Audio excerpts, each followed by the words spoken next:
This week, America spoke up and turned out. We believe that every vote needs to be counted. While numbers and trends tell part of the story, there's just really a power of connection. This show is about the people behind those statistics. We have to find and build specific places where we come together, learn to trust each other. The stories of the voters. We're fighting for the soul of America. Their vision and their hopes for the future beyond the election. And what could be more simple and what more American than that? This is The Race. Welcome to The Race. I'm Chris Stewart. Some of the most important votes in this election have been cast here in Pennsylvania. It's not the first time that this state has been seen as a battleground, but what is different is some of the people making up this historic voter turnout. Politics. I've been amazed the last 2 weeks of how mean people can be. They get personal. And not just from one political side, it's everywhere. Pennsylvania voter Kim Vettel can tell you that. It's been tense for everyone. It's been heartbreaking. Losing friends, realizing family members feel different than you that you didn't realize before. She isn't hiding where she stands in her neighborhood about an hour outside Pittsburgh, where few appear to feel the same. I'm not embarrassed at all of who I voted for. She also isn't hiding that this election, for the first time in her life, at 42 years old, she voted. I've just never really been into politics. I didn't grow up in a family where it was a big deal. I can't remember anyone specifically in my family going to vote when I was younger. The reason for her change? My oldest daughter is gay. It's personal.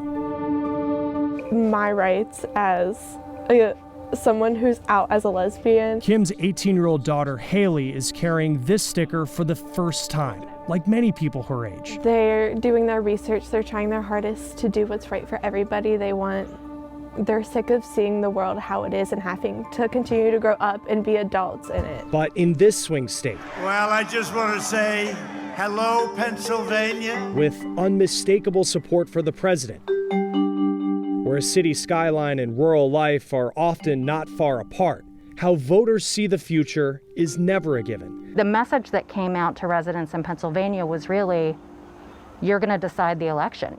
Claudia Raymer isn't a first-time voter, but she's already thinking to 2024. I don't vote just based on Democrat or Republican. I just vote whichever one seems best. That's when her son Alex, who's on the autism spectrum, will be able to vote. You know, to see him see the value in voting, I feel like I'm doing something right. It may seem like it doesn't matter in the long run, but it does. Because it is your voice and you can do whatever you want with it. So it's important that it's heard. An importance not lost on first-time voters like Kim Vettel, who hopes as we move forward, we can look for what's personal to us beyond politics. My next-door neighbors are Trump supporters, and we love them. It shouldn't matter who you're voting for. We should all work together to change things, to not keep fighting and be so diversified about things. We need to come together. Black voters were part of what made the typically red state of Georgia a competitive race. It was one of the bigger surprises as the results came in, and Alexa Liacco is exploring what drove this record turnout. You want to make a change in the world? Yeah, I would love to see you do that. I know you can do that.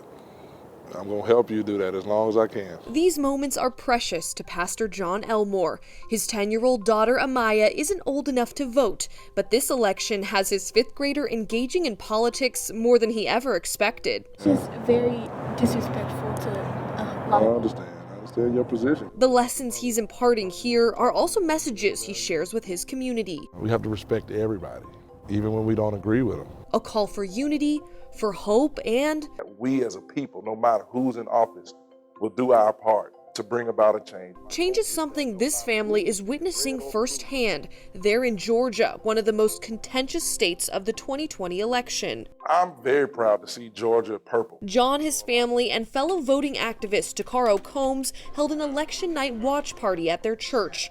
They were hoping to see Georgia swing blue by a landslide. Do you know if you don't vote, they'll never listen to you? But instead, were left with sharply divided results for days.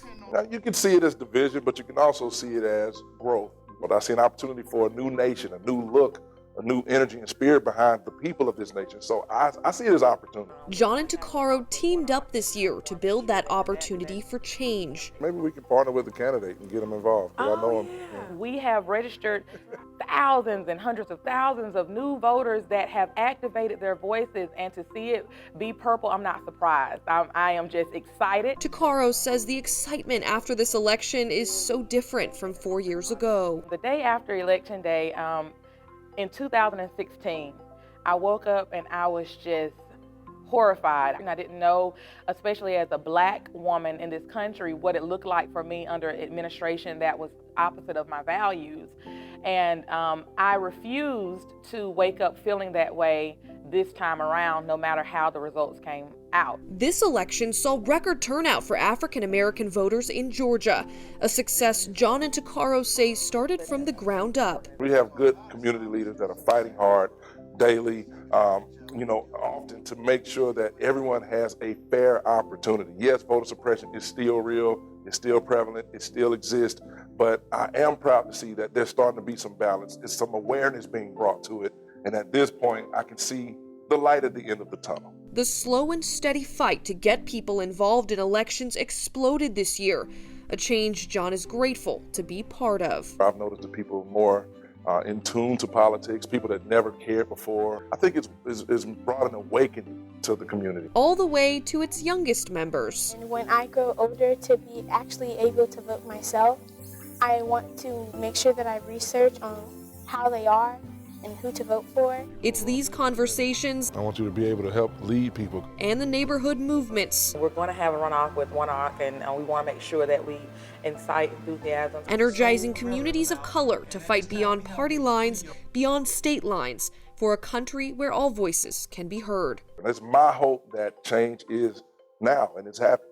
Yeah, and it's forever going to keep progressing. Together, we are the United States of America. It does not matter who you voted for. We are responsible and accountable for each other. For The Race, I'm Alexa Liacco.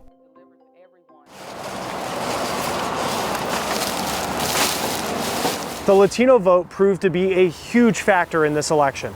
President Trump scored a big victory with Latino voters in Miami, while the surge in other parts of the country shows just how important the Hispanic vote is to Democrats. Cesar Rodriguez is in Phoenix, where Latinos say their strong numbers show the issues they care about must be addressed by the White House. Across the city of Phoenix, Latino, Republican, and Democrat signs decorate the sidewalks to show their support for their candidates.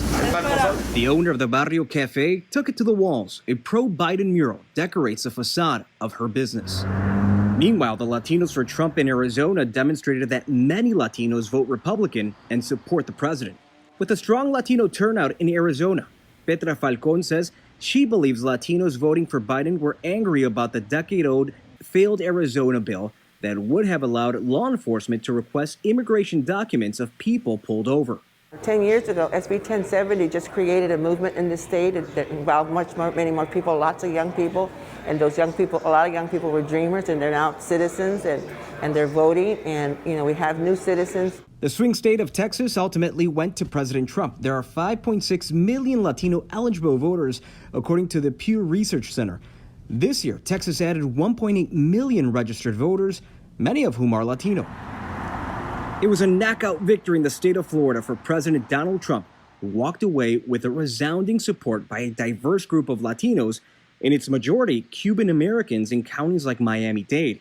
Voting Republican has a historic reference for Cubans that stems from the 1960s, when the Democratic Kennedy administration failed to stop Fidel Castro's communist regime from taking the island.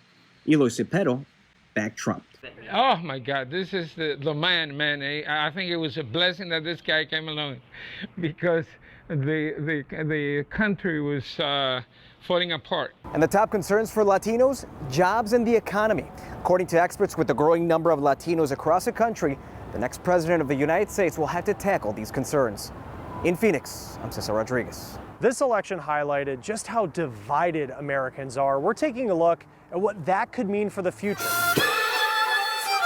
Music is the one universal language. Plus, the group that used music to try and bring people together on Election Day. When the race continues.